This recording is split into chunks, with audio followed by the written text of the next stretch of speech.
इदरी साहब, आप क्यों मेरा पीछा कर रहे हैं? किस मरहम की बात कर रहे हैं आप? आप परेशान मत हों, ये मरहम आपको शिफा देगा। आखिर इस मरहम को मैंने ढूंढ लिया। बैठ जाएं, बैठ जाएं। आपको क्या पता कि इससे मुझे फायदा होगा? एक बार आजमाने से मर नहीं जाएंगे। अगर हाथ ठीक हो गया तो आप जंग में 2 तलवारों से लड़ सकते हैं, समझे?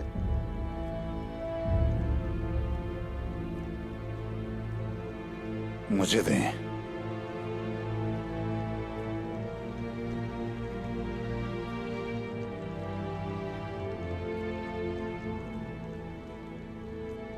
क्या मुझे इसे अपने हाथ पे लगाना है? हाँ, हम ये आपके हाथ में लगाएंगे। यहाँ पे रखें।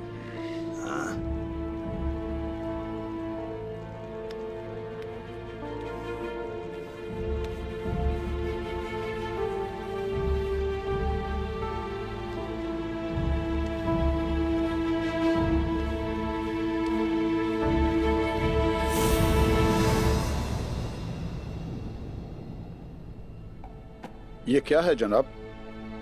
ये तुम बामसी को दोगे, उसे सुकून मिलेगा। उसे इतना सुकून मिलेगा कि वो ये दवा और चाहेगा, और अगर वो मजीद चाहेगा तो हम उसे और देंगे।